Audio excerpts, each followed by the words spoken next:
Hello and welcome to the first in a new series, the World Cup warm-up, episode 1 from the Bottom Bins podcast. Once again, just a massive thank you to everybody who supported the podcast so far.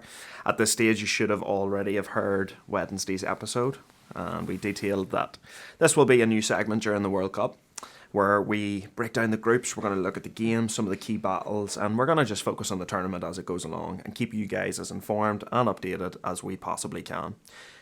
Big announcement to make after the positive reviews that we got for Wednesday's episode.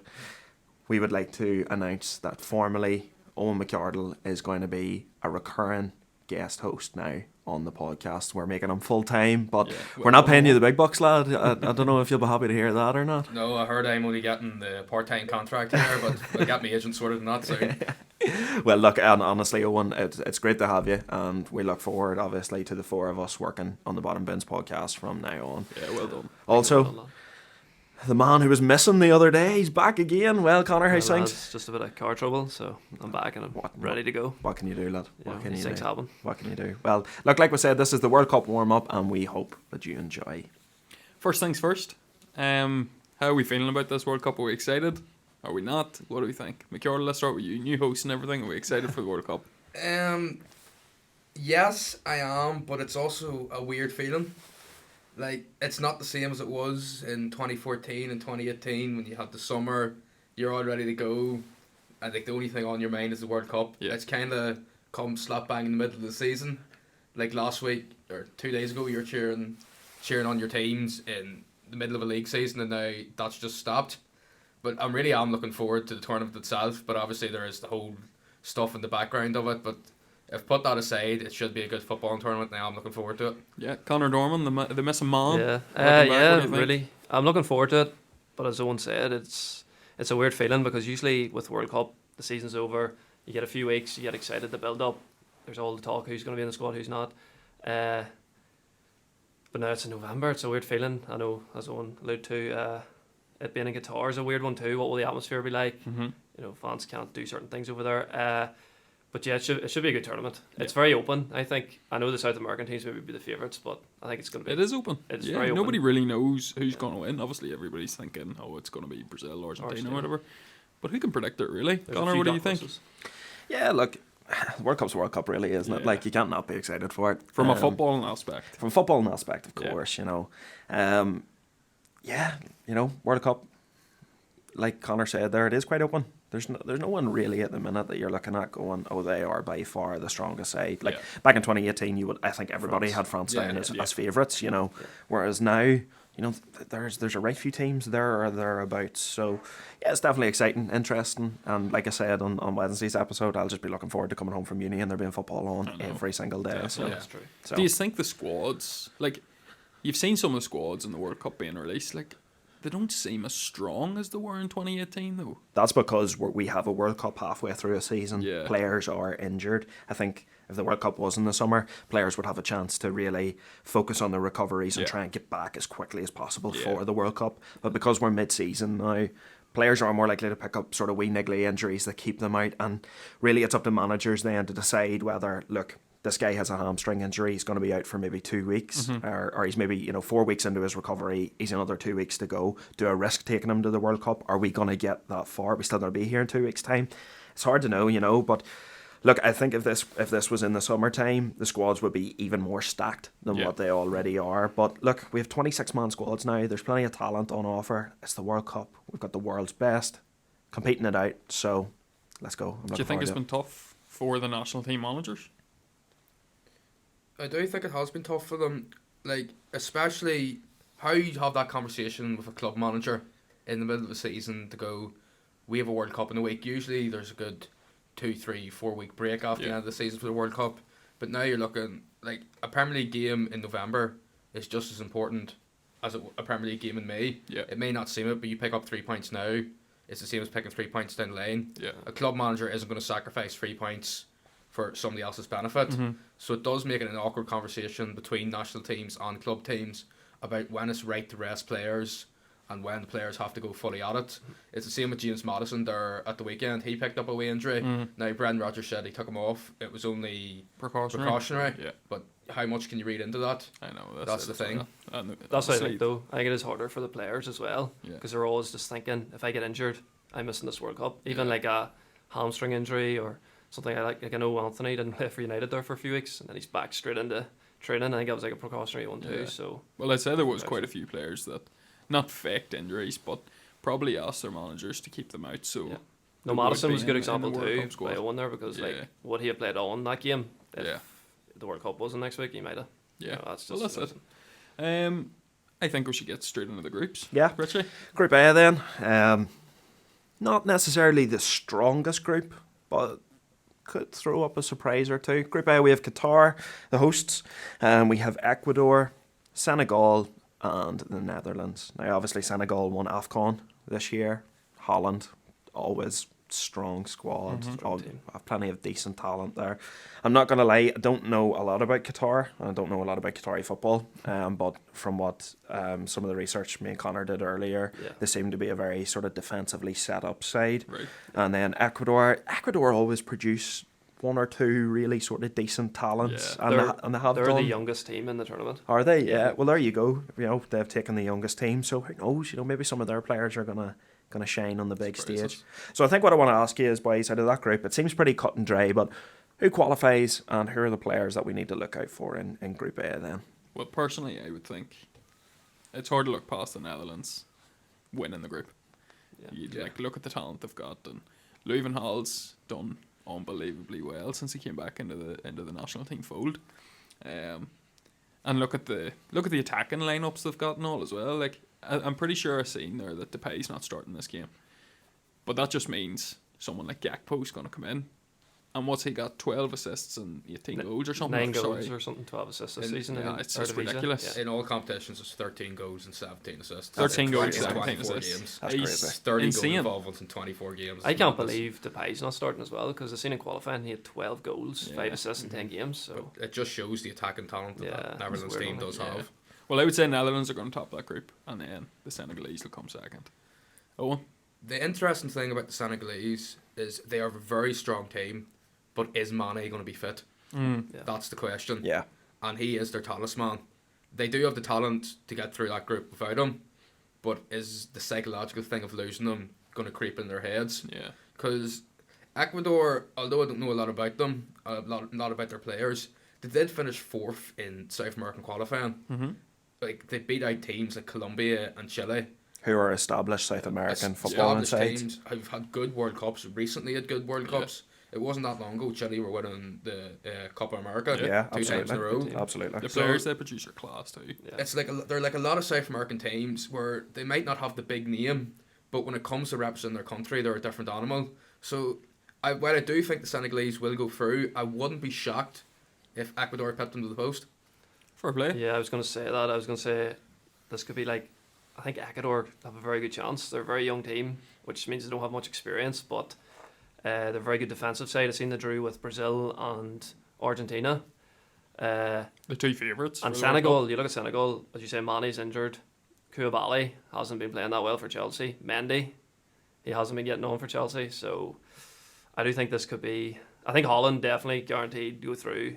Brilliant side, brilliant players. But I think Ecuador maybe could sneak through there. Cup. Fair play. And we're giving Qatar no chance, to be honest. Yeah. Yeah. Mostly all the Qatar's players play in that league.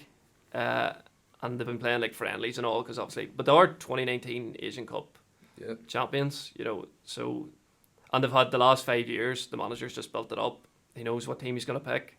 So they could maybe get a draw, maybe a point. Look, hosting a World Cup, you know, it always does a lot for the football in that country. You know, if you look at some of the previous hosts of the World Cup that have managed, like, look at Japan. Japan and Korea hosted the World Cup in 2002. Yeah. Yeah. And, you know, you would look at Japan now and you would say Japan's a regularly established international side and they produce some really top players.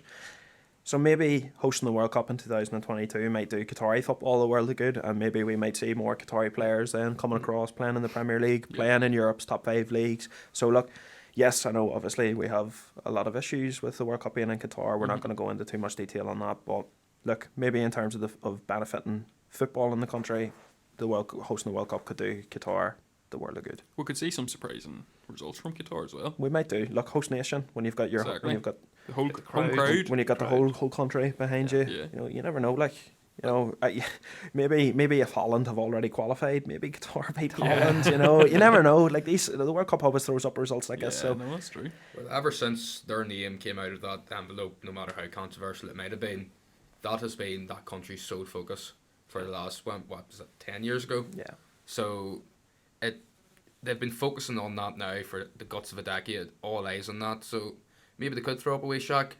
I can't see it happening, but stranger things have happened. yeah, that's true. Yeah. Alright, so Group B then. We have come on England's group. We have England, Iran, USA, and Wales in Group B. Yeah, I'd love if England got knocked out. Tell you the truth. Can't see it though. Can't see it. So, yes, boys, once again, same question. Who qualifies from this group and what players are we looking out for? I genuinely do think England won't get out of the group. And I'm not saying Serious? that because I don't think England's a good team or anything. Yeah. I genuinely just think World Cup, as we said, can throw up some surprise results. I think the USA, I think Wales are top in that group. And I think it's going to be a scrap between the England and the USA. I genuinely do. I'm not giving Iran a chance, same as Qatar. The other three teams, on paper at least, obviously results can happen. The other three teams on paper are far superior. But yeah, I think there could be a shocking Group B, to be honest. I don't know about that. I'd say England will get through. I do think it will be trickier than what was expected, especially after the UEFA Nations League. They were so poor. Mhm. And it's just like, again, what team are they going to pick? What formation are they going to play? Iran are like 20th in the world, so they mustn't be too bad. USA have some good players. Wales, it'll just be more like a derby game kind of feel to it. But I do think England will. But do you not top think that that group. Nations League will be in the back of their head? It could be. Yeah, it could be. I think but it will be. just I have think a some lot top- of players will be thinking, "Oh, I should have been there." Okay, there's a lot of questions on England even before they've flown out to Yeah. Qatar. You know, a lot of questions about the squad that's been picked. A lot of boys been left at home that probably shouldn't have been left at Mhm. home. There's questions over Southgate's style of football. You know, I seen Stephen Howson talking the other day on Vibe with Five, and he said that, you know, what he would like to see is, this is probably the most technically gifted England side since the golden generation. And they still play on the back foot. Five So, at the back. 5 at the back, you 2 know. CDMs. Why don't England just start putting the ball down and taking the game to teams, because they have the talent within the squad to do it. I would be inclined to agree with you though, Oren. I think England are going to have it quite tricky. It's not going to be as easy as they think it is. No, I don't think it is. I do just think they're going to underestimate teams. Yeah. I could be completely wrong. Like, don't get me wrong, it would not shock me in the slightest if England topped the group and won all their games. I just have a gut feeling that England's going to come third. Owen, what do you think? Well, I have them down to top it, Yeah. but I don't think this is going to be a good World Cup for England. I think they rode their luck a wee bit to get to the Euros final last year. Yeah. Mhm. Yeah, definitely. They definitely rode The their luck draw in the was last World just- Cup. Oh, the last World Cup. Oh, the last draw, World yeah. Cup, they rode their luck. Like, Like, who'd they beat? the last World Cup, You they know? beat, No one of beat the note. Swedes, Exactly. they beat the Colombians in penalties. Yeah. They played Belgium twice, was the first. They the lost only to First, Belgium. first proper real teams test. I Yeah. think they played and they lost them both times. Yeah. Um, You would say Germany's the only team that played in the Euros that stood any and it was realistic chance. It was Germany coming to an end of a cycle. Yeah. That And German team. they were at home as well. Yeah. The Yeah. crowd. But look, they do have talented players. I fear for them a wee bit at the back. Their centre backs aren't the cream of the cream, as I said. The cream of the cream. And they play a defensive style of football. And if you're going to play that style of football, you need defenders who are willing to take a game by the scruff of the neck. And I don't think they have that. Now, I do have them top in their group. And I have the States going through in second. But, and I have Wales third and like Iran finishing fourth. But I think it's actually is quite an open group. Yeah. Because the Iranians have been to the last couple of World Cups. They are experienced at that level.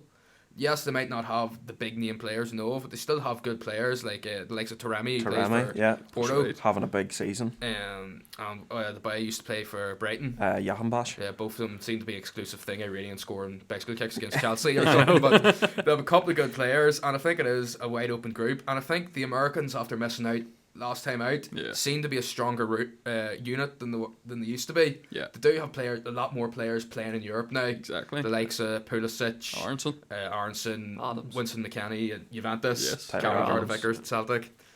had to get somebody's name thrown in there at some stage. I'm a wee bit surprised they left that fella Ricardo Pepe behind. At home. Yeah. Like, he burst onto the scene for them last year in qualifying. Obviously, I was out in America last year, and he seemed to be the man for them at qualifying. He scored, I think it's 7 goals and 10 appearances for Groningen this season. It's good numbers. So it's a bit of a shock that he's not going, but obviously the manager knows a lot more about them than me, so it will be interesting. But I do have England still topping that group. I do think they do have the talent, even if something might not be right structurally around it. They do still have the quality to get to top that group. Yeah. And in terms of notable players, then, boys, who do you think we're looking out for? Who's gonna set the world alight in Group B? It's tough to say. As we say, it's an open group. Yeah. I genuinely think Kiefer Moore. Yeah, I don't know. You laugh, but he's playing unreal at the minute. He's been scoring goals at the minute. Yeah. I thought you were just going to go for more like a Bellingham or... No, well, obviously, Yeah. look, Bellingham's the obvious choice. I think he's He's the an obvious unbelievable player. But if we're talking about star performers, I think it's hard to look past Kiefer Moore at I actually Wales. think Bukayo Saka's going to have a really good World Cup. He's Yeah. been playing Do you great think he'll for us at the start minute. though? I think he will. I think he's England's obvious best option on the right, to be honest. And like the thing about Saka is he's actually not that really world renowned yet. Like a lot No. of people outside of England don't actually really know who Yeah. Bukayo Saka is. So I feel like this is his World Cup to really announce to the world, I'm here Bukayo Saka. and I'm Even at the Euro, unbelievable. even at the Euros, he played well. Yeah. Yeah, he In did. the last few games. It was He just one of their best overshadowed by the players, penalties. Yeah. And anybody can miss a penalty. Like, Absolutely. Obviously, Harry Kane has to be mentioned. Yes. He's the current Golden Boot winner from the last World Cup. Yeah. 100%. He's second in the Premier League. He would be in the Golden Boot, only Haaland's a freak of nature. Freak, So yeah. you can kind of just discount Haaland. So he's the top striker in the Premier League, other than the god himself. Yeah. Yeah.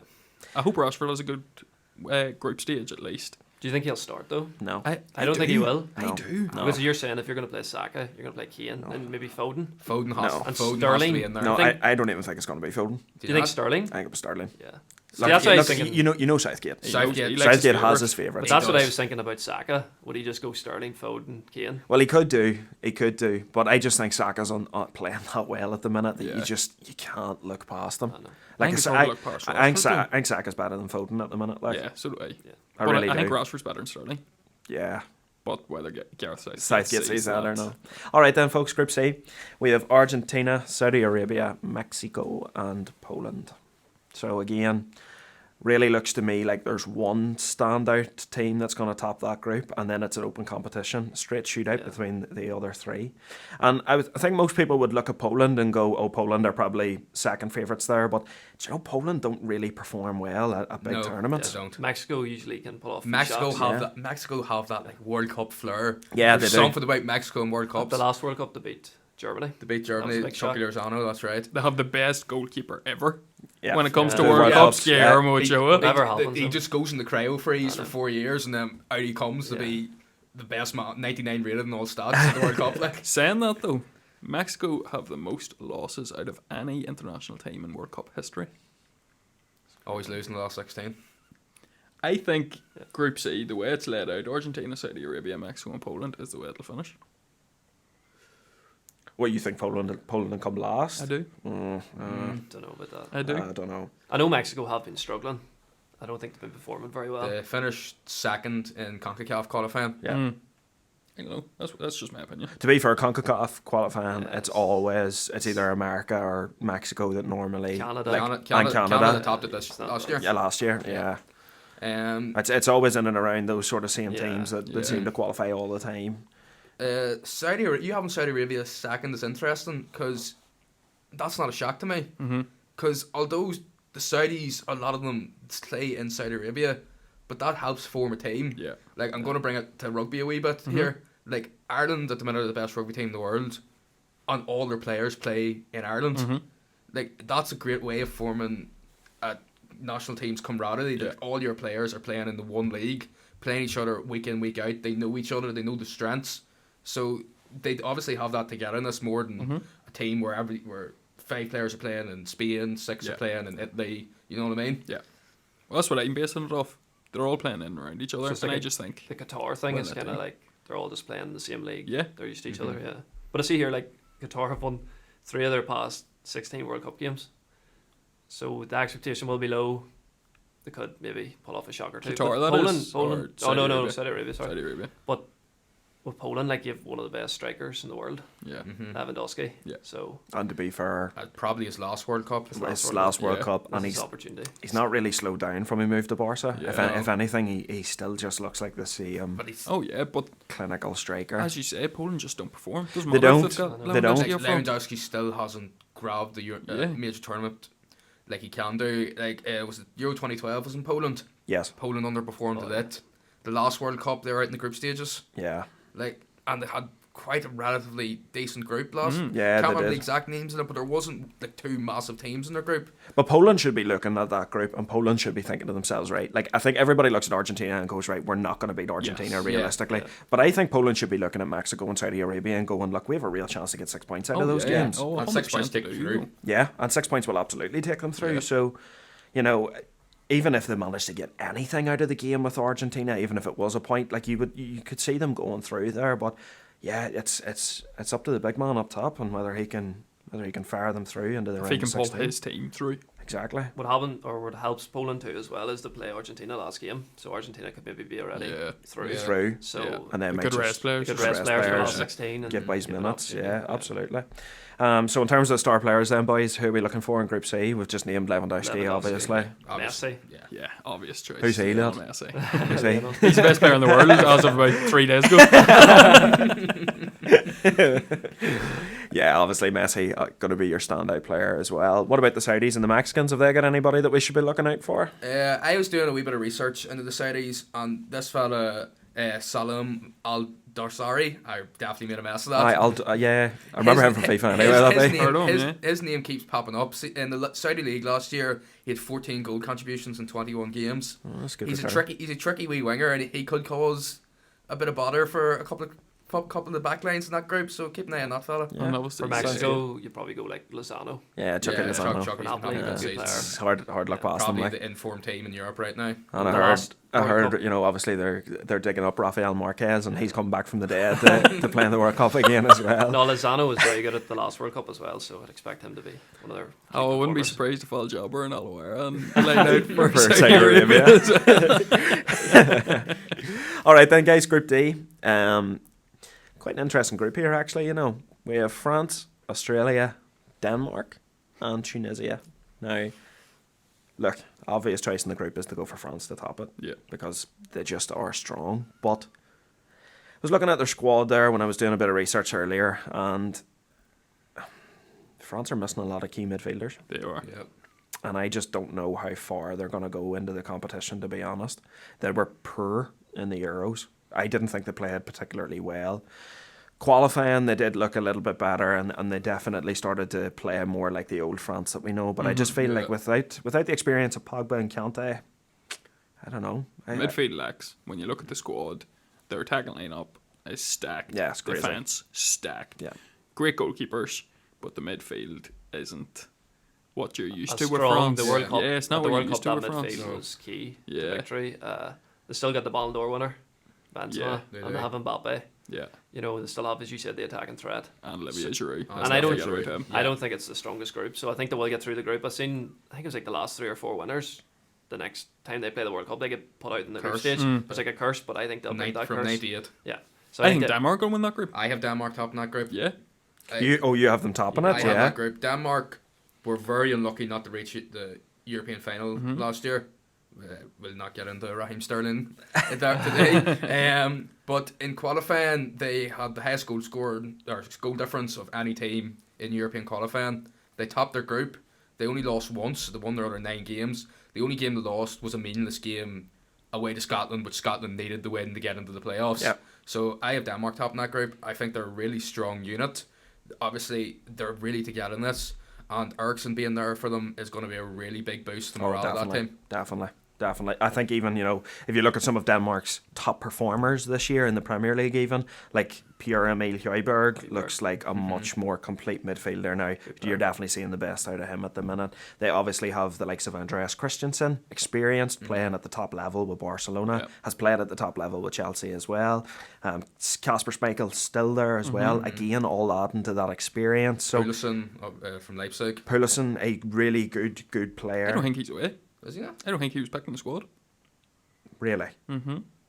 I could be wrong, but I don't think Poulsen of Leipzig was picked. That'd be crazy if he wasn't. If there was, I'm pretty sure he gave me playing Rangers in the Europa League semi-final last year. No, I'm pretty sure when I seen the squad that their attacking options are actually quite limited. I see they've got Dahlberg up front. Yes. And who's the other striker? Denmark. Who's the Are they other bringing striker? Braithwaite, are they? Yes, Martin Braithwaite. Martin They're not Braithwaite. bringing. I don't think they're bringing Braylon Bolo. He's Swiss. He's lad. Swiss. Oh, he's Swiss. Yeah, so they're definitely not bringing him. Your boy Delaney's a good player in midfield as well. Yeah, I actually Thomas see, Delaney. actually Solid seen player. there in the Nation League, Denmark beat France 2-0 Yeah. in September. What was their 11 like that day? Just as you said, Schmeichel, Christensen, your boy Anderson, Joachim Andersen, he's a yeah. good player, and then Delaney, Eriksen, Højbjerg, Damsgaard, Doilberg, Olsen.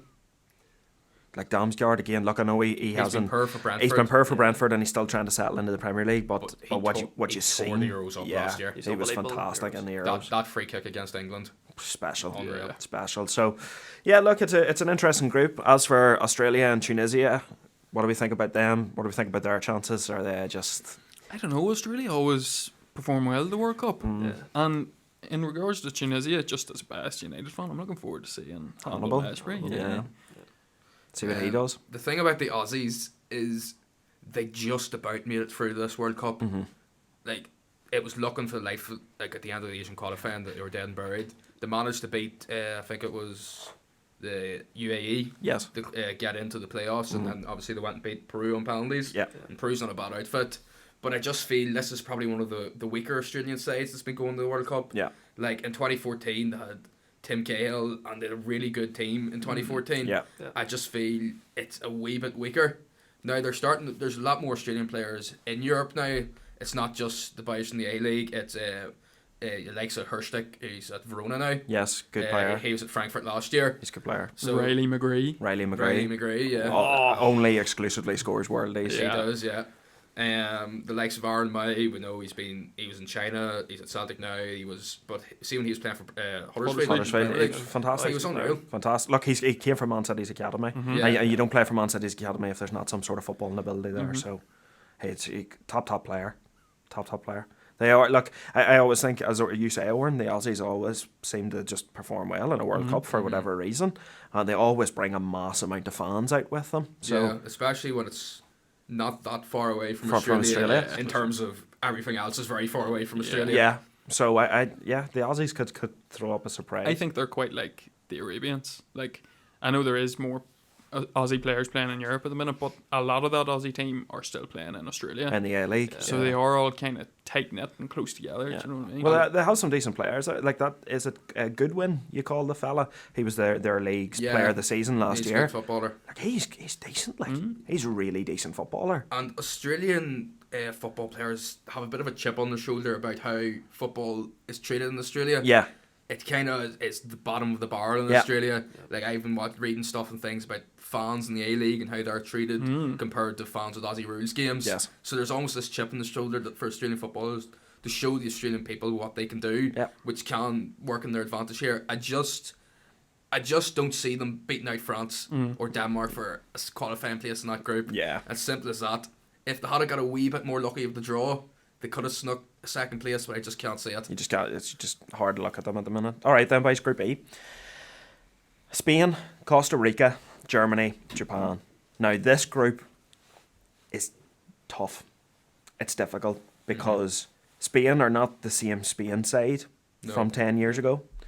Like you said, Owen, Germany are sort of coming towards the end of a cycle. Yeah. But Germany do have a few youngsters that are going. They're starting. They're to starting begin. to- They're yeah. at the end of their old cycle and starting to begin the new cycle. Now we're into the rebuild phase. Might come a wee bit early for this Germany team. Yeah, Costa Rica, they have a few decent few decent players, and Japan. Remember what they done in Brazil? Exactly. Mm-hmm. And Japan's a good side. Japan are a good side. They have, Yeah. they have some good footballers. So, how are we taking that then, Connor? What do you think about that group then? I think Spain, because I think they're a very strong team, very young team. I thought at the Euros they were very unlucky as well. They lost to Italy on penalties. Yes. Yeah. I thought they were the far stronger team. Pedri, Gavi in midfield.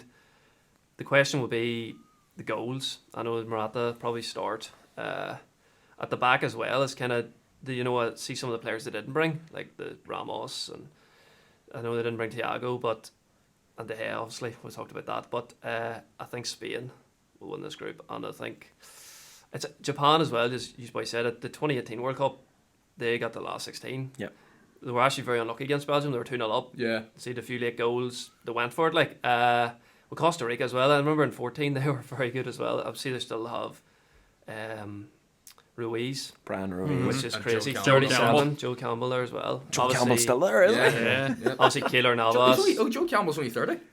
No, he's not. I lad. swear is, he's yeah, only he's 30 very years of age. Just been in Arsenal for years. But or Navas and Nets as well. Mm-hmm. But I think the European teams, I think Spain and Germany. That's the best thing about a World Cup. Like, nobody knew about Keylor Navas before the World Cup. Yeah. And then he was Yeah. snapped up by Real Madrid. Mhm. That's the thing with the That was World Cup the as best well. thing about it. Like, So Yeah. easy just to go, right, we'll just go with the European teams because maybe we see more of them. yeah. But I remember Costa Rica 2014. They were in a group of was it England, Italy and Uruguay. Italy, and Uruguay, and no one gave them a chance. Yeah. And they topped it. And they topped it. Mhm. Like, that was just crazy. So you just don't know. I know that's it. Just what you said about Spain and Morata there. I don't think Spain and Germany have that established number 9 No, at they this don't. World Cup. Well, Like, Germany are missing Werner as well. Yeah, Yeah, Germany's sure. missing Werner. It looks like they're relying on that 17-year-old Makoko, who I think is phenomenal, by the way, Mhm. and not Yami. I don't know. I don't think they're going to struggle in that group, Well, by all means. Havertz might start up top for yeah, Germany. potentially, and yeah. Havertz has not been playing well this season. Havertz isn't better than Adeyemi or Makoko. I think Connor, you said in the last podcast about Havertz. And No, you weren't Connor's not a impressed. fan. He wasn't No, impressed. he's not a fan. I would agree with Connor there. I He's just haven't been not impressed good. either. He's not good. How much did he get? 70 million. He was very good at At Leverkusen. Leverkusen. Yeah. But, like, I mean, number one, the guy's not a striker. Mhm. Yeah. And he never has been a striker. Mhm. If you think through the German teams of old, they've had a Miroslav Klose, a Voller. They've had these The big big- the big target names. number 9 Yeah. who's going to bag you goals, and I don't seem to have it this World Cup. Yeah, They probably end up depending on boys like Muller. yeah. He Yeah, could be put into the Oh, fold. well, Muller's unreal, and we all know that Yeah. there. But He's 33 now, and yeah, he's still a top player. relying on youth though, it's not always the worst Yeah. thing. Like, I No, do it's think not. this young fella Makoko could surprise a lot of us, and he could. Look, I've Out of contract at the end of the I've season. watched YouTube have put up quite a few of the Bundesliga games this Mm, year yeah. for free for whatever reason, Mhm. and I've watched Dortmund 3 or 4 times this year, and I can tell you this, boys. Adeyemi and Makoko are two very exciting talents, Yeah. very promising. The thing I like about them is, I said it about Garnacho in Wednesday's podcast, Mhm. they just put the head down and they drive Drive it, it, man. man. Yeah, yeah. There's no fear in them. yeah. Adeyemi's probably the more Direct. direct out of the two, with Makoko being the better finisher. But at 17 and 19, Mm-hmm. these guys are looking like the real deal. What about, do you think Royce will be a big miss then?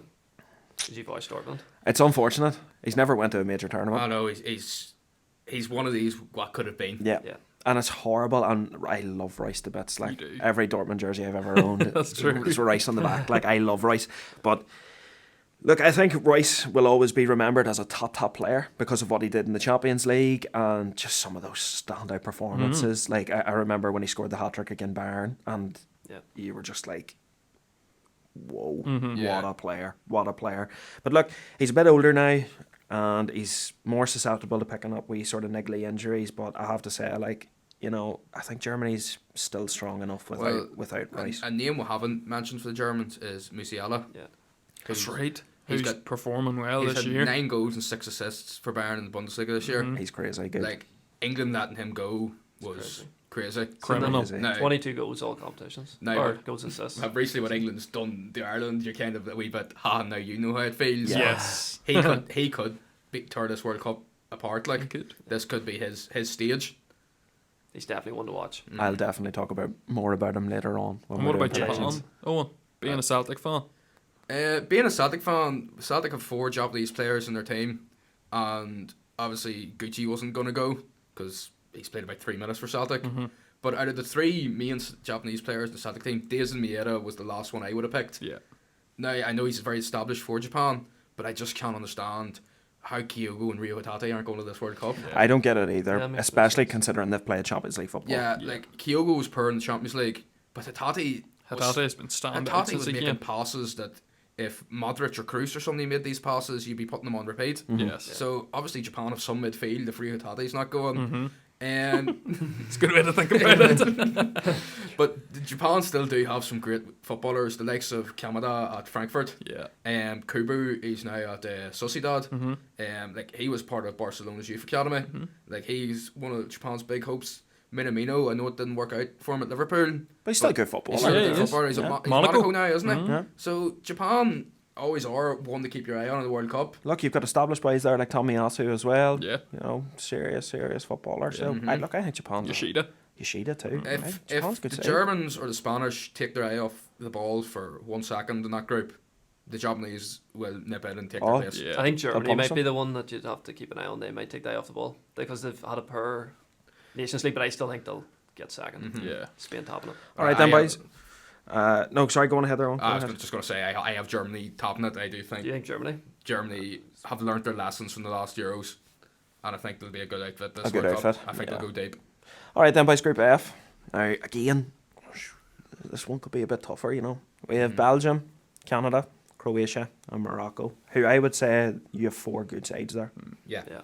Now, would Belgium be the standout in that group? Probably. You would say the Belgians, You'd wouldn't think you? so. yeah. Are Belgium still the number 1 team in the world? No, Who is I now? think, I don't think they are. I think they are again because Yeah, Belgium they are. always win qualifying and always get Yeah. late in tournaments. They But usually dominate qualifying, get late in tournaments and struggle. Just I'll double. But their golden generation has not performed to what they would have wanted. Yeah. Like that the talent that Belgian team has had, the likes of De Bruyne, Lukaku. Lukaku, No, Hazard. sorry. They're just sorry to cut in front of you. They're not. It's Brazil's the number 1 Brazil's in the number world. one. Brazil's rankings. number one. Where's Belgium now? Belgium are second. Belgium are second. So your top 5 is Brazil, Belgium, Argentina, France, and England. That's your top 5. Even still, Belgium are still second. Yeah. They're the best goalkeeper in the world. He Yeah. single-handedly won Real Madrid the Champions League final last year. He did. Like Vertonghen he's an old head, but he's got that experience. Yeah. They're still our strong side. It's just, do they have the mental capacity to go and win a World Cup? Yeah. I don't think they do, and they've shown in the past that they do have the talent, but they haven't been able to do it. Yeah. Well, I think Belgium's going to top it. I'd be very, very surprised if Croatia isn't second. Again, just a well-knit team. And obviously we've seen the last World Cup getting all the way to the final, which nobody expected. Nope. And Luka Modric is just He's different. Unbelievable. ridiculous. Crazy good. Different, Absolutely ridiculous. Again, Doesn't matter though, what age he is. Just Oren, I think the Croats though, the one thing they're missing again is a world class number 9. Yeah. Yeah, No, they don't have a no Mandzukic. No Mandzukic anymore. It's who do they look to for the goals? You know, somebody who's actually been a serious performer in European competition over the last few years, Mislav Orsic. I actually thought he would have got a move to Europe by now, to be Yeah. honest, because he has been crazy good for the last 3 or 4 years. Yeah. But I just don't. The only thing I would say about Croatia is I just don't know where the goals are coming from. Yeah. I'm a wee bit surprised, and it pains me to say that Croatia didn't take a bit of a gamble on Cholak from Rangers. Really? He's the top scorer in Scotland this year, and he was scoring in Europe for them. He scored the goals in the Champions League qualifying. So I'm a wee bit surprised they didn't take a punt on him. Yeah. Like they took a punt on Barisic from Rangers, Yeah. who has been underperformed the last couple of years. If any of the 2 creations from Rangers was to go, I would have put my money on Cholak. On to go. Cholak, yeah. Who have they got up front? Kramaric? Is he Croatian? Yeah, Yeah. Kramaric is one of them. But again, Kramaric is one of those guys where, you know, he's decent in his league, but he's Aye. not that. He's not really, you know, your 20 goal a season striker as such. So I just don't really know where the goals come from Croatia. Whereas if we look at the surprise package in that group, as you said, Owen, topping the CONCACAF, Canada, Jonathan David, Yeah, great player. serious He has striker. been outrageous in Liga in this season. Serious striker. Yeah, I he's think quality. he's played 15 games this season, and he scored 9 goals and his 3 assists in Liga. that's crazy. Serious striker. Yeah. Somebody's going to go in for him in the summer. They have Yeah. to. I I'm surprised he didn't go in for him after Lille won the league. Yeah. Well, Fabrizio says he's leaving.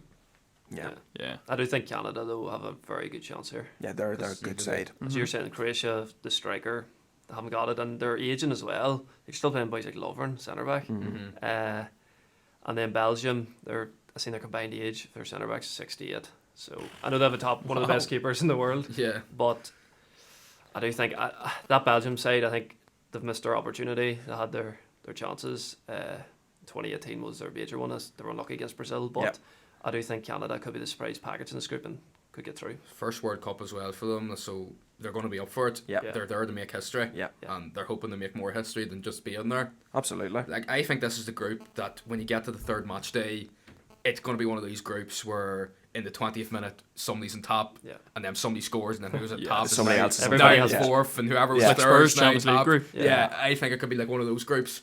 Everybody has a chance. Yeah. And unfortunately for the Moroccans, they got a massive injury blow there over the weekend. Amin Harat got injured playing for Marseille over the weekend. Again, he has just been one of those players this season that's putting up ridiculous numbers, and he will be a massive miss for Morocco at the World Cup, especially with an underperforming Ziyech. Yeah. But the Moroccans do have one of Europe's most touted best youngsters, currently playing at PSG, Achraf Hakimi. Yeah. He has been fantastic for the last 3 or 4 years. What do we make of Hakimi, boys?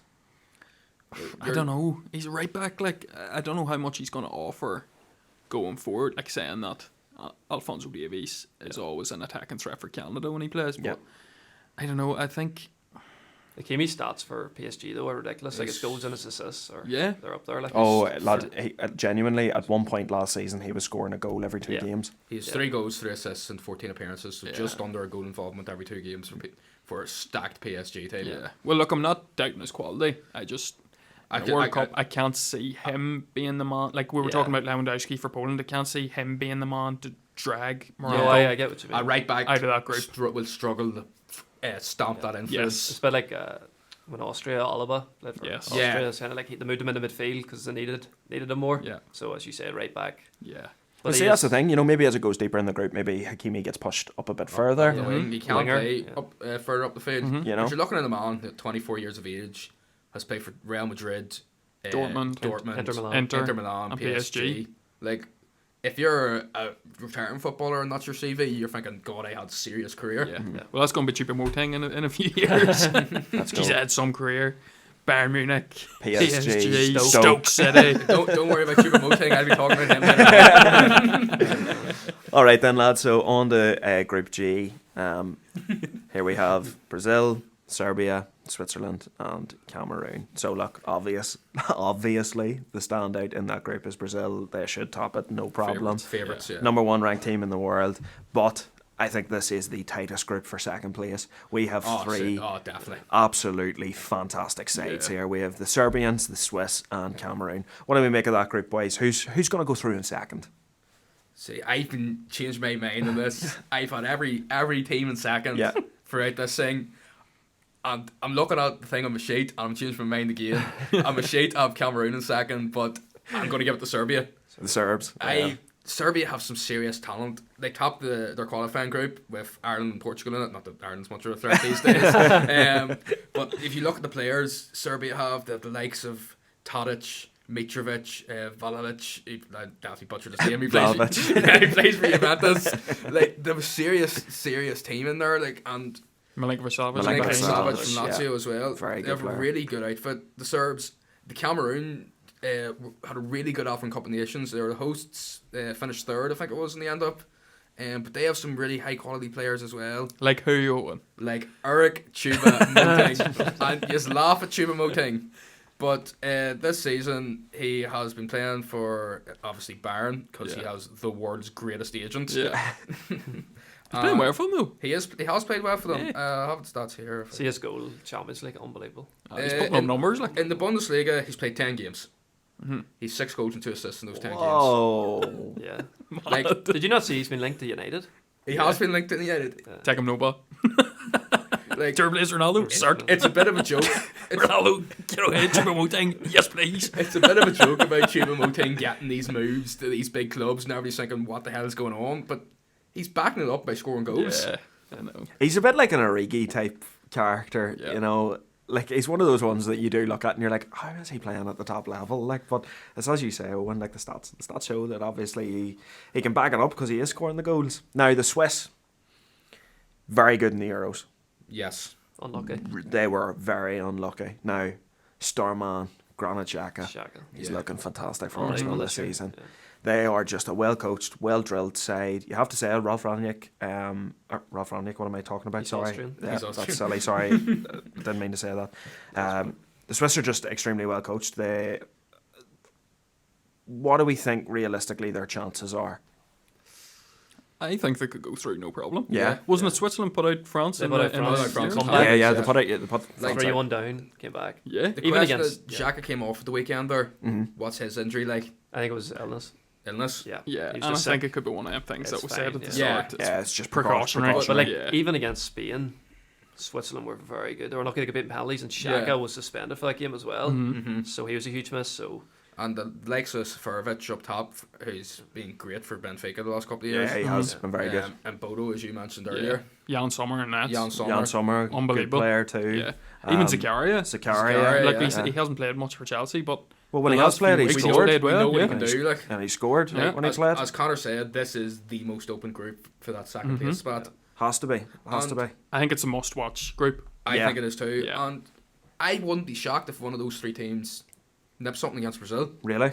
I wouldn't be shocked. Like, I know the talent Brazil have, but these are teams that can shut down that sort of talent, and they know it. Like the likes of Serbia, they know what they have. They're big, they're strong team. They've a creative flash in the likes of Tadic, and they've goal scorers who would, if they only get 2 chances a game, will take those 2 chances. So I think like the type of team that could shut Brazil down, shut up shop, and take those chances when they come for them. Yeah, it could do. I think Serbia are serious dark horses. Like, Yeah, there's they could be, such an yeah. attacking threat. As Owen was saying, there's goal scoring. They've Lazovic and Mitrovic and what's Yeah. it, Kostic. Switzerland will. It's such a tight group. That's the crazy thing. It's Yeah. like Brazil will. I think Brazil, obviously one of the favourites, but Yeah. as Owen said as well, I think they will drop points. But why do you think Brazil are one of the favourites? What makes Brazil in this World They'll Cup have- different to the last World Cup? Just- One player. One player. And Vinicius Junior. don't get me wrong. Neymar. Vinicius is top. But Neymar. Yeah. Neymar. Plain and simple. This Yeah. season for Neymar has been absolutely Unbelievable. ridiculous. Well, Yeah. Neymar knows this is his last chance. It's last chance And- saloon for Neymar. To be a Yes. star. Yeah. In Brazil, it doesn't matter what you've done at club level. It doesn't matter how many Champions League you win. It doesn't matter even if you've won 17 Copa Americas. Yeah. All that matters is have you won a World Cup. Yeah. And Neymar knows if he wants to solidify his legacy in Brazil, he wants to be other than the same breath as Pele. Yeah. And Ronaldinho and boys like that. He needs to lift that trophy. Yeah. And he's disrespected so much, Neymar. But like, if you looked at him on paper, like stats wise, Well, I have his stats up here. he's one of the best. Like, This season alone. Right, so last season, 2021-2022, Neymar played 22 goals. He actually had a poor season by his regards last year, but he had 22 appearances, 13 goals and 6 assists in the league on last season. You wouldn't say that's a great return for Neymar. However, this season, he has just turned it on. He has played 14 games. He has 11 goals and 9 assists already this season. ridiculous. We have 20 goal contributions in 14 matches there. Neymar is looking scary good. It's just he needs to stay fit. That's Can't be it. getting injured. That's As you it, said, yeah. how many games did he play last year? Like 22? 22. Like, that's not enough, really. It's not enough for Neymar. And he Like, misses so many games every year. Even at that 2014 World Cup, he got Yeah. injured. He was unlucky, but I think Brazil have a really good balance this time around. Yeah. They have that steel with the likes of Casemiro and Fabinho. do you think their backline, though? I'm afraid. Their backline, I think, is very... their backline is a bit... They have one of Alisson's obviously one of the best goalkeepers in the world. Yeah. But I think their backline is Thiago Silva. Marquinhos, good player. They're thinking of Militao. playing Adam Militao. Militao. Alex Yeah. Telles, maybe at left back. Baller. Danilo, right back, do you think? Oh, Telles and Danilo have both been unreal this I just season. Yeah. thought Have to be Telles was just disappointing at United. Yeah, he was disappointing at United, but he's doing it for Sevilla this Yeah. season. And Danilo has, if you talk to Juventus fans and listen to them on social media, Danilo's been their best player this I season. think Casemiro is going to be vital, though, Yeah. to Yeah. protect that backline. Yeah. Yeah. But look, they have talent there. Again, look, I know a player who hasn't really kicked on at West Ham as of yet, but you know, guys like Paqueta and stuff Yeah, are that's in and right. around the fringes there. You know, you've Anthony as well, Rodrigo, Who are they You going know, to start up top? Danny Alves. Richarlison. They're going to start Richarlison. They're going to start with Yeah, Richarlison. It'll be That's Richarlison. Yeah, he Yeah. always starts for them. I was just thinking, like, Gabriel Jesus would be Well, unbelievable, that team. the one man I would, if I was the Brazil manager, would start isn't there. Roberto Firmino. Roberto Firmino. Oh, Firmino was unlucky. Look, their wealth of attacking options is just Like, crazy. They don't. I know we talked about Germany maybe not having that big man number 9 striker. Brazilians don't need that. No. When you have Neymar, Vinicius, Yeah. like you don't need that big. But man. that's what we're They're saying. gonna Like do it Firmino and like Gabriel Jesus, they'd be better at like holding up that the ball, ball up. getting Yeah. boys involved, Be selfless. more of a facilitator. Facilitator. Yeah. And they have like Vinicius Junior, Neymar, players that can get. Can run off those players then, yeah. Look, Brazil can go anyway with it, really. They're just that talented. And finally then, boys, the last group. Portugal, Ghana, Uruguay and South Korea. Again, a few decent sides in this group.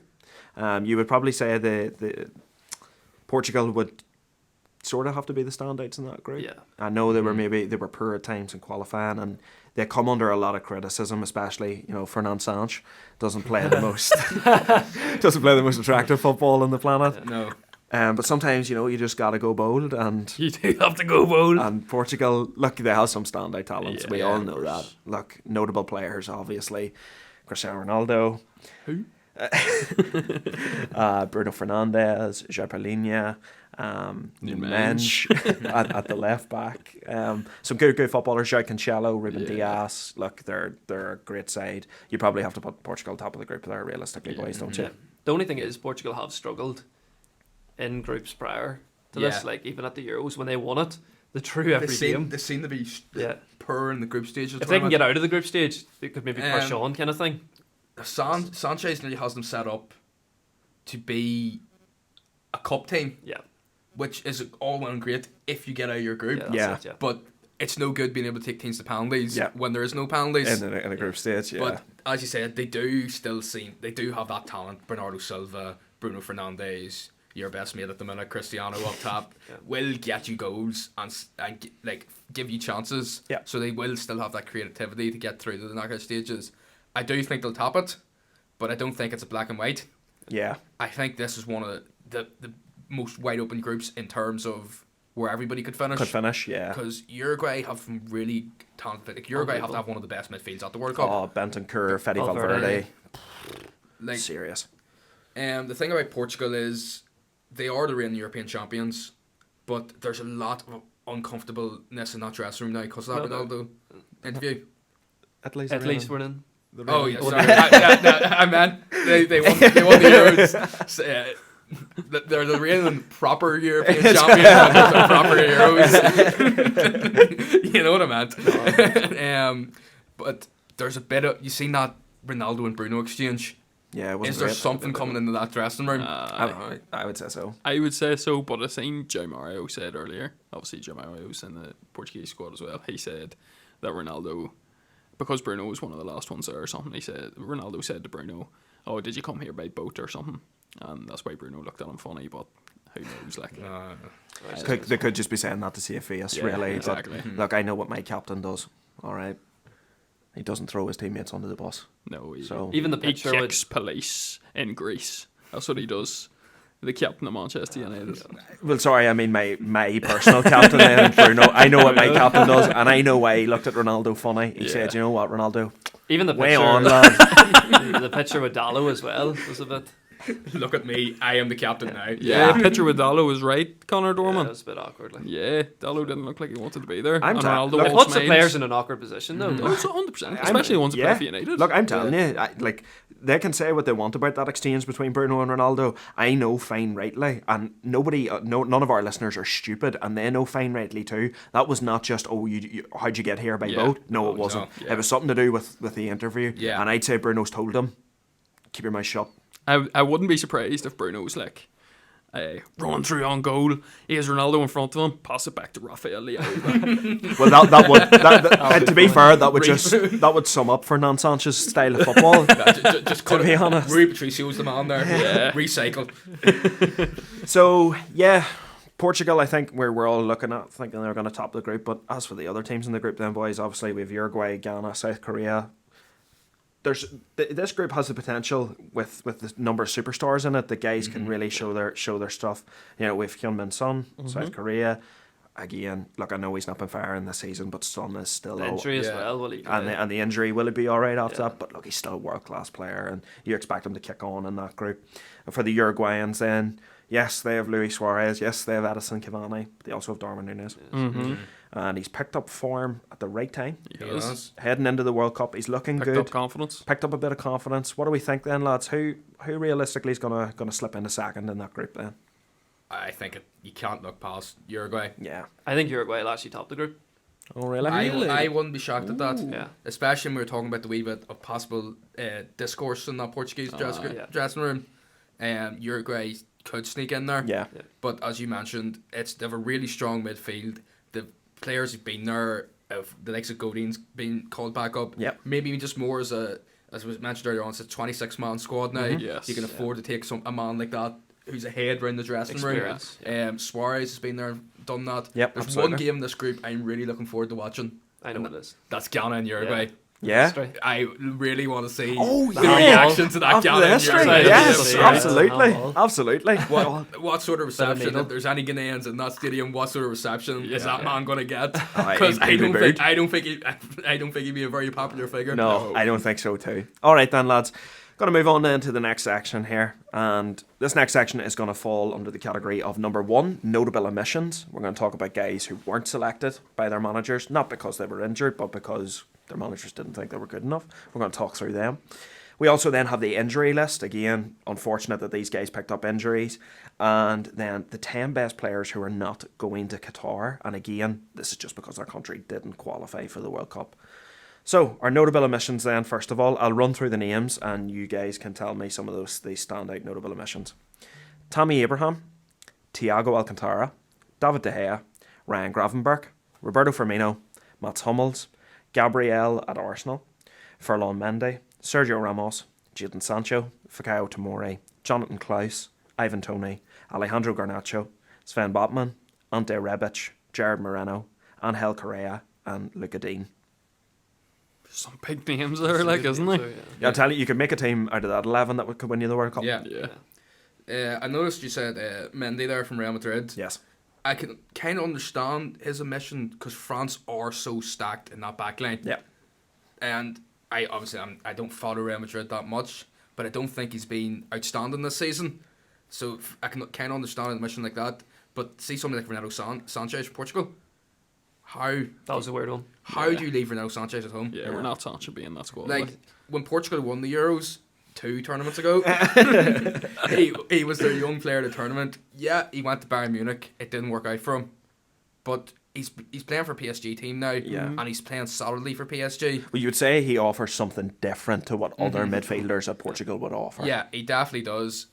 Obviously, if the likes of João Plínio in Portugal now, Yeah. who I think's unreal, Yeah. and I think he's class. But I just don't understand how you don't start Renato Sanchez. Beside Paulinho, you say? Yeah, never mind, don't bring him. Yeah. Yeah. That just doesn't make Especially sense to me at all. his track record in previous tournaments has been Yeah. very good. Like, Well, look, he's a good player. There's a Yeah. reason why he went to Bayern at, was it 16, 17 he signed for Bayern? Something like that. Something like he that, was wasn't no it? age when Portugal won that Euros. Like, he's a serious talent, and to leave him at home is silly. Now, look, I'm going to focus in on one name, and we've talked about him on the podcast for the last couple of weeks.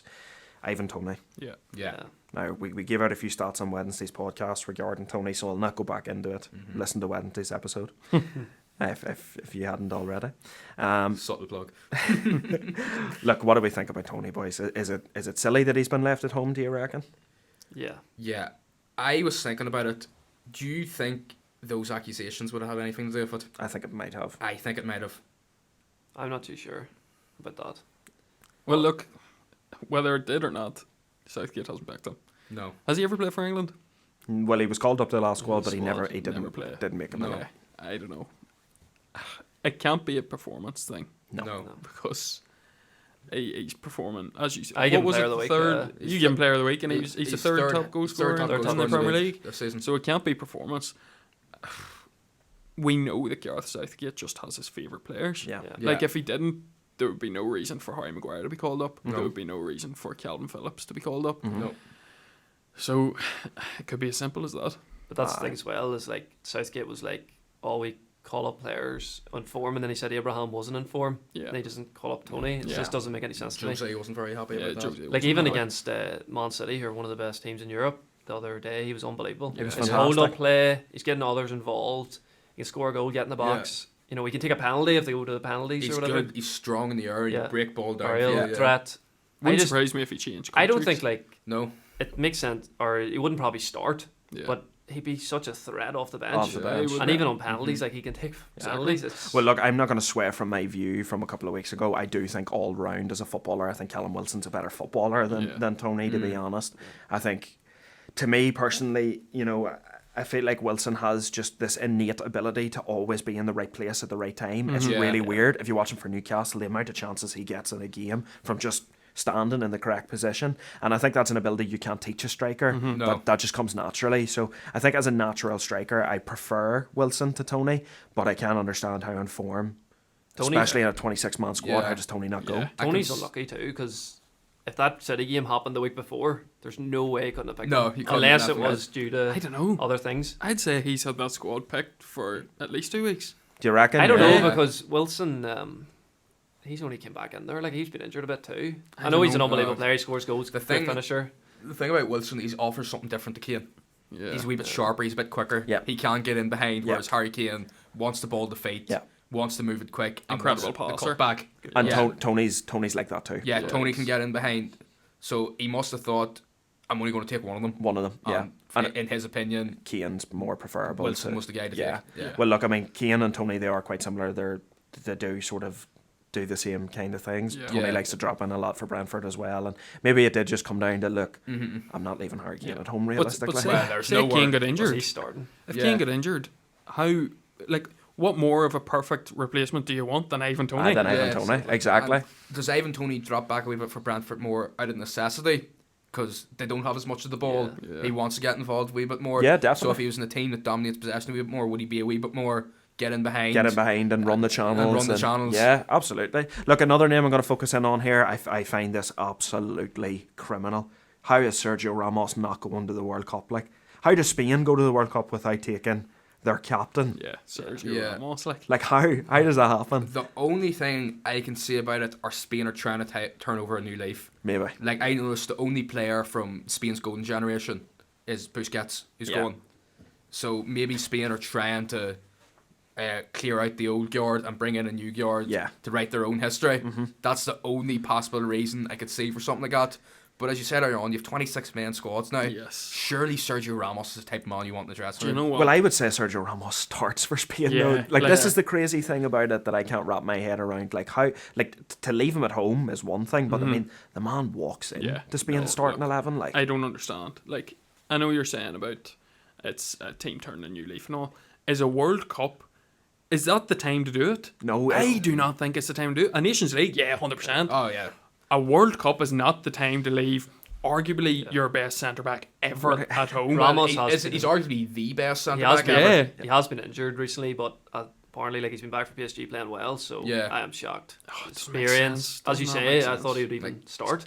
he's the he's the country's captain. Uh, Yeah, and like you were saying, Diego Godin's back in the squad. Yeah. Just having someone's that experienced head in the dressing room. He's won everything. Yeah. There's no If tournament the that manager he's been doesn't in, want to hasn't play him, won. he doesn't have to play him. But have him there, because what he would do for the youngsters, and because it is it's a quite a young squad. That Spain squad. Yeah, Yeah. Spain are Yeah. young. Spain are young. His Like- experienced head should be in But that it must be dressing the room no matter manager. what. He wants that young team, that new. Yeah, but You know. if like likes of Pau Torres or somebody was to make a mistake, Yeah. like if somebody like Sergio Ramos to come in and pick a young player off the ground like that to go again is the perfect man you want in there. Because he's probably his idol. Yeah, Pau Torres probably grew up watching Sergio Ramos. I want to be. I him. want to be Sergio Ramos. Yeah. It's crazy. Like, even if he doesn't play, it's just Crazy. the voice around the change room. just to have him there. Spain are Experience. mad. If they get Yeah. deeper, Mad. the experience. De Gea not away as well. Spain are just mad, base. Yeah, Fuming. The manager just, I think the manager just, in general, did not fancy De Gea. That was just, no. Joke. I know that's, Absolute joke. And again for Brazil, you know, Gabriel. Not Yeah, not should getting have been picked. picked. You know, Yeah, we done well. we run through the fantasy stats the other day. He was one of the highest scoring defenders in fantasy this season. he's been one of the best centre backs. He has Yeah, been he one of the has best been. defenders in the league. Look, yes, he has a clanger in him. We all know that. But and he can be a bit of a liability in terms of picking up cards But, and whatnot. But like, But if you find a centre back in world footballer who doesn't have a clanger in him, Yeah. you're doing very You're well. doing very There's well there. And he very gets- few that yeah. don't have a He clanger gets in them. goals as well. I've seen he scored does, he recently is a against goal threat. Chelsea. He He does. scored 4 or 5 goals last does. year. Yeah. He's always a threat. See in around that box. Yeah. He just throws bodies out of the road and he Yeah. gets on the end That's of another one. Like I thought he might even maybe obviously the Thiago Silva, Marquinhos, but you thought even maybe he could have started. it. Yeah, To not even make the squad is just it's crazy. it's crazy. Well, Brazil usually love bringing a centre back who has a clanger in him and is a bit of a clown, Yeah. like David Luiz. Yeah. So why didn't they bring Gabriel? I don't know. It's to her. It's her. It's That's to what it her, is. yeah. If he didn't offer, we If said he didn't offer. offer, he's he's there. Yeah. He's signed up, no problem. Yeah. All right then. As for the injuries, boys, these are the boys that were unlucky and had to withdraw from their national team squads due to injury. And look, we have some massive names here that are not going to the World Cup. Number 1, Paul Pogba, Ben Chilwell, Timo Werner, Reece James, Luis Diaz, N'Golo Kante, Diogo Jota, Presnel Kimpembe, Jesus Corona, Pedro Neto, Boubacar Kamara, Giovanni Lo Celso, and Marco Reus. Again, big names. Big names. Then you question the time of the year, like That November. comes back to it. You know, I can't remember who it said during the week. It might have been Gary Lineker or somebody said, like, the time this World Cup means a niggly injury is causing players in this Yes. World Cup. World Cups. Yeah. Like, you're looking the last time, like, if you injured yourself, if you got a bad injury in October, your World Cup is over. Yeah. Like, a 2-month injury, you're not going to the World Yeah. Cup. If, I think that's the start of the season, see a traditional World Cup, if you got injured in April, you still had a chance to make it. To make Prime the World example Cup. this year is Sadio Mane. Yeah. Like he's going to the World Cup and it was touch and go whether he was going to the World Cup Yeah. after an injury And it's- sustained last even week. like Heung-min Son as well. Yeah. Yeah. This was And a few weeks ago. It's still touch and go if these players Yeah. are fit. Yeah. Like, is Saudi Mane going to play in the group stages, or is the Senegalese backing on getting out of that group without him and them having him? Well, that's it, lad, and it's a gamble for managers as to whether you can go without your star player. Like with Son and Mane, you can understand it because they They had to go. had to go. There's no word. But it's they like the didn't guys go. like Reece James who Yeah. says he could have been fit later on in the, In the tournament, but tournament. he doesn't get picked. Yeah. Or he's just been unlucky. I'm sure there's other players that got. Yeah, It's just- absolutely. And 10 best players then who aren't going to Qatar because their countries didn't qualify. Again, some massive names in here. Obvious one, Erling Haaland. Not Yeah. not going to show it on the world He's stage. gonna be a beast whenever he comes Yeah. back. Yeah. from this Yes, tournament. It's scary. Mo Salah, Martin Odegaard, David Alaba, Frank Kessié, Gianluigi Donnarumma, Victor Osimhen, Alexander Isak, Marco Verratti, and I can almost speak, Andy Robertson. Erling Haaland, yeah. Some top players. Like you say, he's going to be a beast after he comes back. He's a beast now. What's Yeah, he I really know, going to be it's when he just- comes back? Yeah. I seen an interview with him there, and he was talking about like his World Cup picks and stuff, and you could see the disappointment in his face Oh, whenever he it's was good. asked, "Are you disappointed not to go to the World Cup?" He was fuming. But one day he will play the World But Cup. that will. Norwegian team is starting to Yeah. look like It it could is. be It's a scary bit like in the future. You look Gareth at Bale. Haaland, Yeah. Odegaard, Sorloth. These are young players are coming in their prime, and while some of the bigger names in Europe are starting to fall away a wee bit, Yeah. the pack in Europe's coming a lot closer than it was. The likes of Denmark could go toe to toe with the likes of France now. Yeah. This Norway team in a couple of years could be a serious outfit. Well, it's like you just said there, Owen, that Denmark side have showed now progressively over the last few years that they can be at that top level. Why can't Norway be a side like Denmark in a few years' time? There's no reason why they can't be because they have that world-class talent now. Mm-hmm. All right, lads, so we're going to move it on then to our predictions, and I'm going to get a couple of predictions here from you. First thing I want from you is your overall winner. I'm going to go first. I'm going to say Argentina. I'm going to say Brazil. Brazil. Yeah. Portugal. Oh. I don't know, that sounds stupid because I was talking about the Discord in the dressing room, but I don't know. I just have a feeling that the Messi Ronaldo final is going to happen, and I think as much as you are annoyed at them now, Ronaldo's going to do it. Argentina for win. I changed my mind. Messi's the GOAT. That's on tape now, Connor. I was going to go Argentina for the fairy tale, but do you know what? I'll go different. I'll go Spain. Spain. Wow. Go different. That's really left field.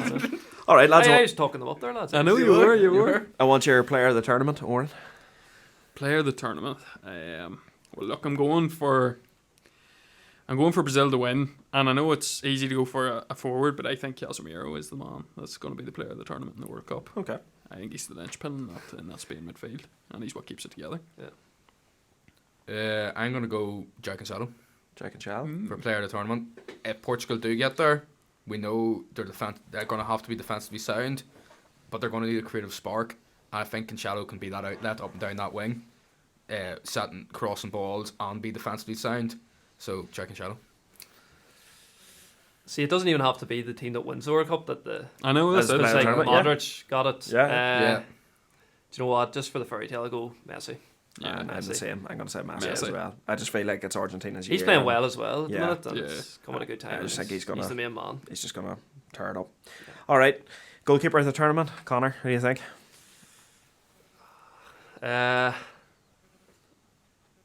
Go Alisson. Yeah, top keeper, world class. It's hard to know. Like, it's because I was gonna go like Spanish keeper or something, but I think Alisson will be the best keeper in the world. It's easy to go Thibaut Courtois, say the best goalkeeper in the world, but I just don't think Belgium are going to go. I do think they'll get quarterfinals maybe, Yeah. but I just don't think they'll go deep enough to warrant To- the keeper to of the win it. tournament award. Okay. So I'm going to go Alisson as well. Okay. Fair enough. I'm going to go Kasper Schmeichel. I a think good shout. Denmark are going to finish third this year, to be honest, and I think Kasper Schmeichel is going to have a crazy World Cup. Not too bad. Seen a few predictions saying Denmark could be. Yeah. Yeah. Could fire on. I'm going to go Alisson. I just think I don't think I've seen a keeper better in a 1v1 situation, to Yeah. be It's honest. an easy choice as well. Yeah, Isn't it? like Even his distributions. it's fantastic too. He is Brazil's keeper now, though. It's Yeah. not Anderson. No, I was going to it's- say it's it'd be also- Kirk Crack. We all say I it. know. And I him, all of a sudden, That's what I was thinking. not even Weberton starts through. or something. All right, Owen. I want your top goal scorer. Top goal scorer is going to be Olivier Giroud. Oh, Just steal my idea there. All right. Were you gonna go Just with that steal as my well? idea. Yeah, Olivier Giroud's mine too. I don't even know if he'll start. Yeah, look, I think Didier Deschamps loves him. Yeah, and he does. I just can't deny Olivier Giroud's quality. I think he's insane. You just think he's good looking, lad. Do you not? He thinks he's good looking. There's no question here. If you don't think Olivier Giroud's good looking, there's something wrong here. He scored 49 French goals. One player scored more than him, was Thierry Henry in 51. It's crazy. Like, I think he's criminally underrated. Yeah, he's I insane. think he's the most underrated striker in our generation. I think he's just unreal. I know he didn't score at the last World Cup, but he played every game for France. Mm-hmm. He offers something different for France. He offers that aerial threat. And I don't know, I just think it's the times where he gets the respect he deserves, and this I is going to be agree. the time he gets it. I fully agree. He's going Giroud. Yeah. I don't think he scored at the last World Cup though when they won it. No, he didn't. He didn't. He didn't. But So you think he's gonna? Yeah, I do. Yeah. I do. Even though he started every game then. And Yeah, but he's in great form for AC Milan now. He's balling for Milan. I I can't just can't see see it. anything else. Connor. I'm gonna go Mbappe. And then see the thing about the World Cup as well. The top scorers, you have to look at the. We're all And doing the Mbappe. Mbappe celebration. You have to look at the group. As you boys said, Giroud, the group there. You know, Australia and Tunisia, there'll be good chances because Harry Kane, I think he scored 5 or 6 of his goals in the Yeah. group stage because I think they played Tunisia and yeah. Panama. So Yeah. I'm gonna go Mbappe. You're gonna go fucking Donatello. No, up top. I've got two. I couldn't decide between two. Again, I was like you, Connor. I looked at the groups too. Yeah. I've gone Harry Kane as one of them, Yeah. Yeah. and I've gone Neymar. I just can't decide which of the two is going to score the most Mm-hmm. goals, to be honest. I think if I had to close my eyes now and somebody put a gun to my head and goes, right, you have to pick one, I'd probably say Kane. Mm-hmm. Ooh. But, No, Kane's a good shout because again, you look at the group. and Well, I see, that's think- where you get your your goals. Giroud, Yeah. looking at the group. That's what I said. If he plays, Yeah. these boys could be. But that's what, like, I think Olivier Giroud, if France do go further in the group, Yeah. I don't think he'll play in the latter stages. Yeah. But I do think he'll play quite a bit, especially against Tunisia and Australia. Yeah. I think he'll definitely Yeah. start that. I don't games. think he mightn't start, but Giroud will come on for every game for Yeah. France. If they need goals, they will turn to Olivier Giroud. Mhm. Yeah. But yeah, definitely I'm Kane's a gonna good see- shout. Yeah, Kane's a good shout too. Yeah. The group. All right, boys, and this one has really caused me a lot of pain. I've really racked my brain. I want your youngster. Now, I have 3 in mind here because I genuinely can't pick between the 3 because they are just all that good. I've gone Bellingham, Yep. Mm-hmm. Yeah, Musiala, definitely. and Xavi Simons. Yeah. Yeah. And I can't pick between the 3. I think they're just all as good as one another, and it's hard. I think they all do different roles as well. You know, Bellingham's your sit deep, progressive passer, win the ball, move forward, and he does that so effectively, better than really anybody else in the Champions League I've seen this year. Musiala, again, he's a number 10, different kind of player, so creative, just so much flair, and it's like you said, Owen, earlier, Owen, how England let him go, it's criminal. and Xavi Simons is in some exceptional form this year, and he's, again, we talked about Odegaard on Wednesday looking like the player that he could have been.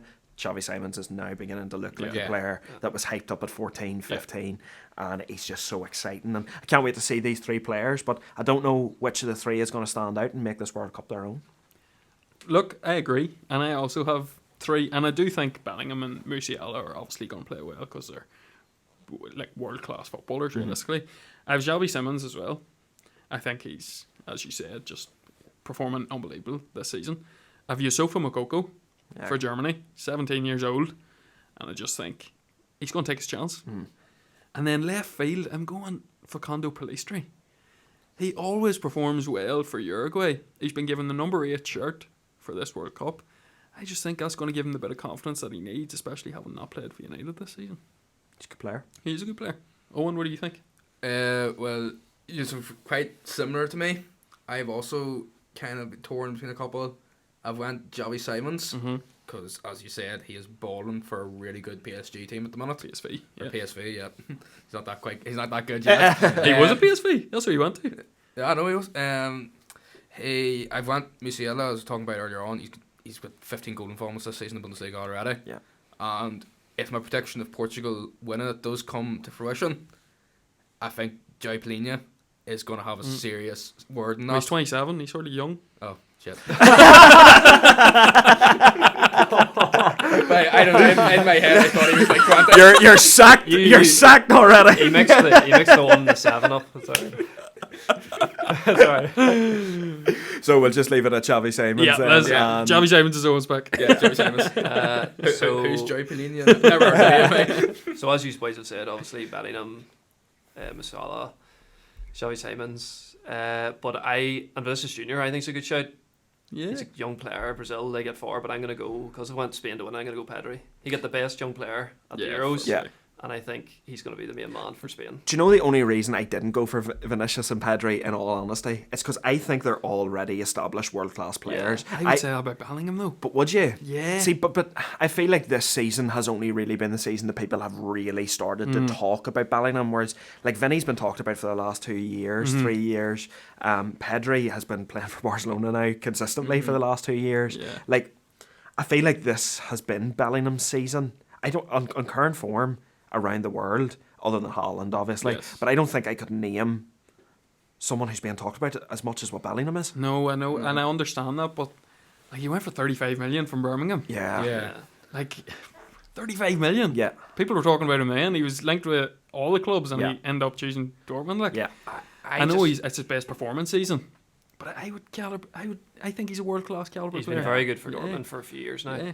And the fees being touted about him now is what it's in excess of 120 million. Like, you're right, as in like Vinny Champions League last year, and then you go Pedri, Euro young player, was probably their best player. So I get what you're saying in a way. Bellingham hasn't really performed at the top level at maybe like a Euros or a World Cup yet. Yeah. He's still young, obviously, or maybe the Champions League playing okay, but he hasn't stood out as much, scored in a Champions League final. I get what you're saying in that way. Yeah.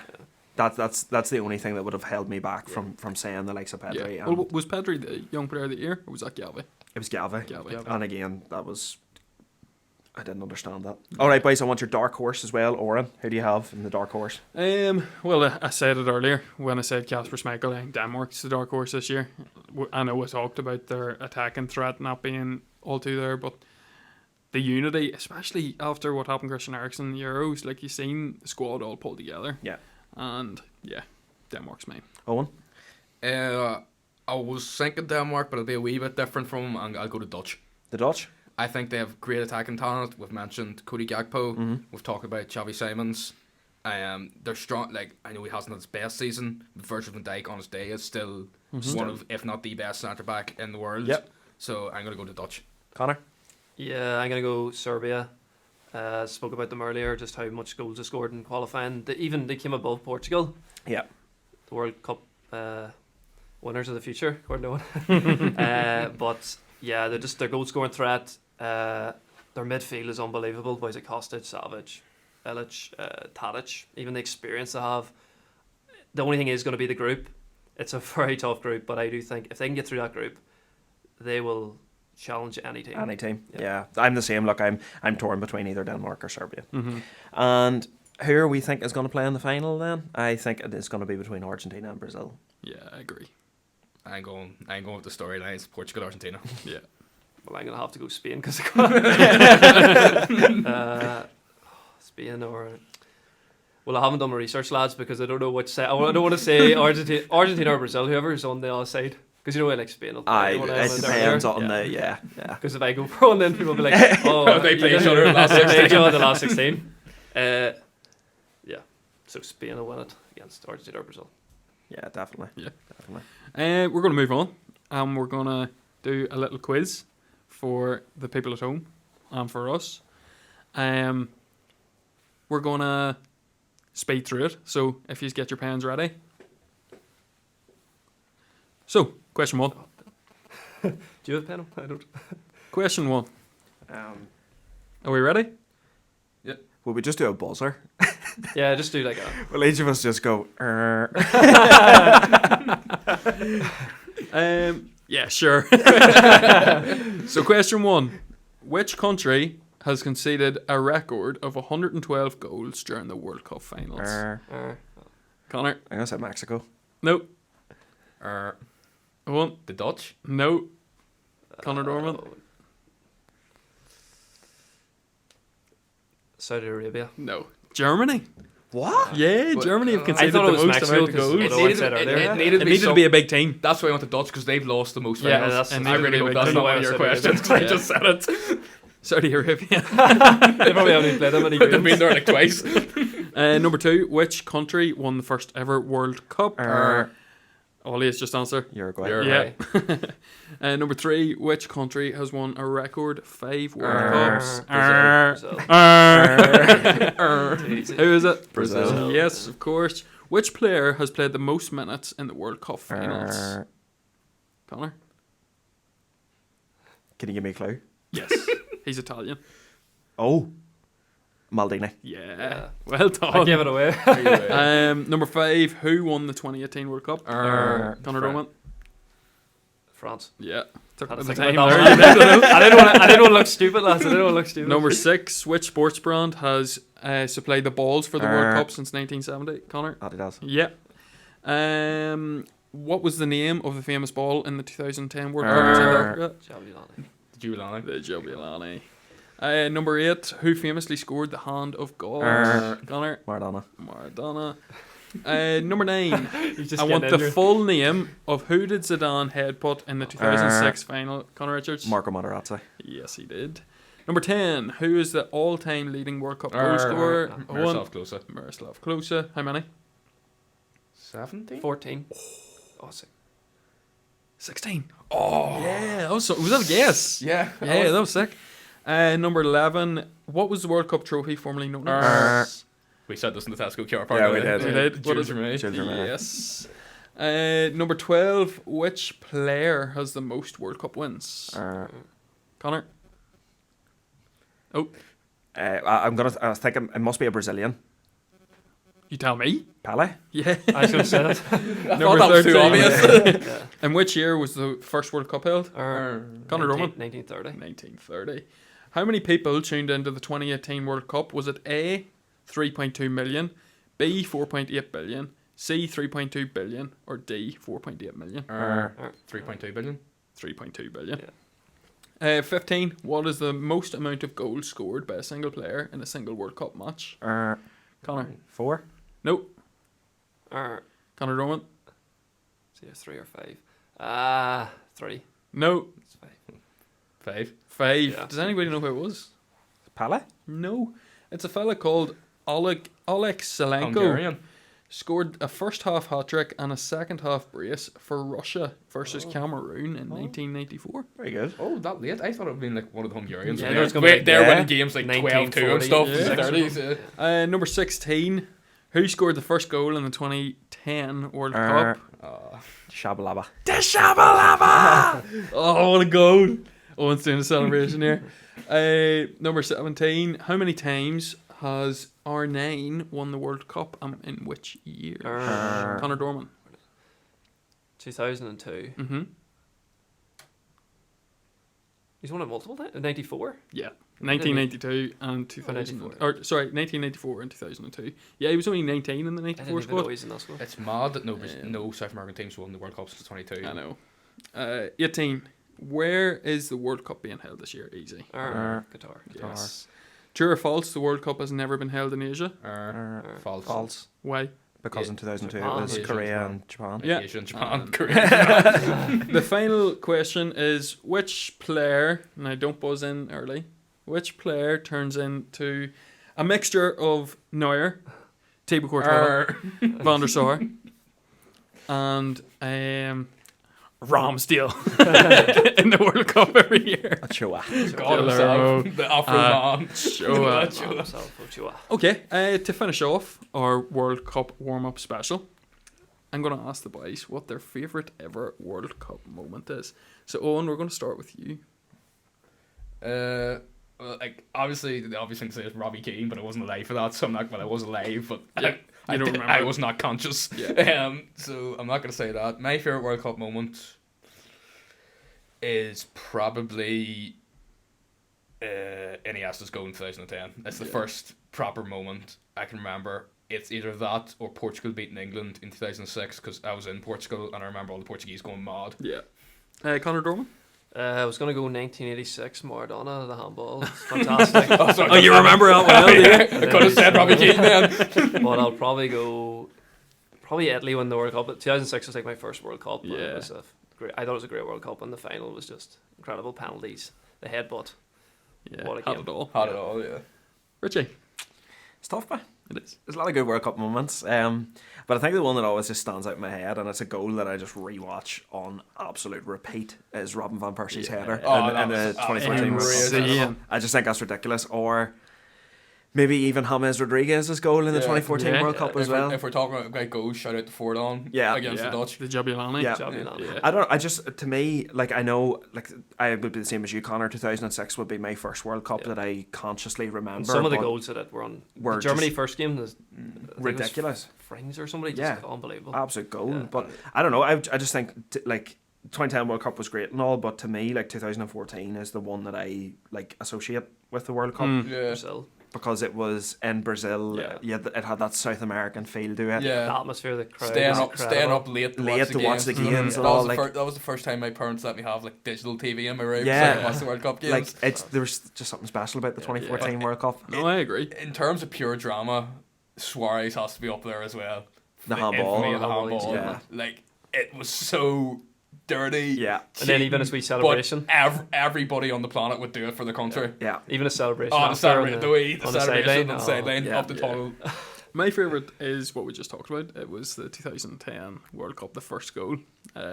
Shabalala. Oh, it's Goal class. Bafana. Goal Bafana. The only reason it's my favourite is because I watched that in school. Oh, that's I good. remember Yeah. that too. The big TV on wheels was pushed into our class. in the in Mr. Mr. O'Hare's, O'Hare's was class, it? Goats, eh? and we watched the first game of the World Cup in That's 2010, class, that's class. and that's a memory I'll never forget. That's class. So yeah, that's my favourite World Cup. Look, I think the World Cup again, and I think this World Cup's going to be the exact same. There's always something that gets thrown up, or there's magic moments, magic goals. Maybe it's even just a piece of skill, a piece of trickery. Like it's like Maradona's solo goal.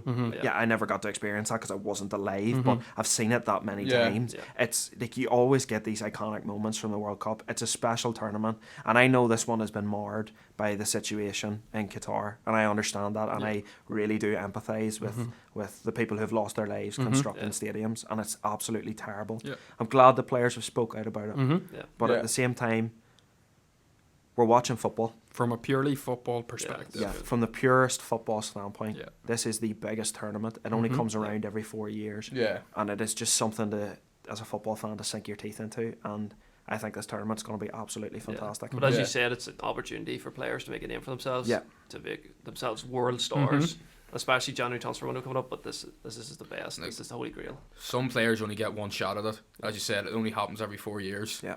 It only takes one injury, 1 out of 4, and you've missed another shot. Yeah. Like it is the biggest tournament on the planet, and it's where people make their names. Maybe they're not as successful after it. The likes of James Rodriguez will live long in the memory for what he done in Brazil. Yeah. The likes of Shabalala. I don't know who he plays for, or who he played for before, but I know about his goal, and I'll always remember his goal. Well, he'd probably be known as South Africa's greatest footballer Yeah. for For that that goal. one Maybe moment. like the most known name. Yeah. In South African football. He will be immortalised in that country forever. Yeah. You know, the same way. Yes, I know. Look, same in England. You know, Bobby Moore is immortalised as the only man to lift the World Cup for England. Yeah. Pele for Brazil. Pele for Brazil, Maradona for Argentina. And this is a special World Cup because this could be Messi and Ronaldo's last. It's Messi and Ronaldo's last Messi and chance. Ronaldo's The last likes World of Cup. It's their last Paddy chance. Bonner and David O'Leary in Ireland will be remembered for what they done against Romania. Like, look, from a purely football perspective, you can't not look forward to this. Yeah. And as you say, Connor, it produces them magical moments. Yeah. So obviously there's no Premier League Mm-hmm. No. for the next foreseeable future, not until Boxing Day. So the Bottom Mids podcast will be bringing you World Cup content. Yep. From after you listen to this, it'll be every Wednesday again. And we just hope that you enjoy the World Cup as much as we're going to. And Connor, if you want to sign us off. Yeah, look, like I was saying before, look, unfortunately, this World Cup comes under bad circumstances, and you know, absolutely, I think we at the Bottom Bins here want to extend our sympathies to those who have lost their lives in the construction of stadiums. And look, obviously, Qatar comes with a number of human rights issues, but like we said, this is a football podcast, and we understand, you know, the complications that go behind this World Cup. But we are a footballing podcast. We want to cover the football and do it justice as best as we can. And yeah, just once again, thank you for the support. Thank you for listening. And we hope that you enjoy the World Cup content over the next couple of weeks. Thank you, and we will see you next week. Thank you, everybody. Thanks. Thanks.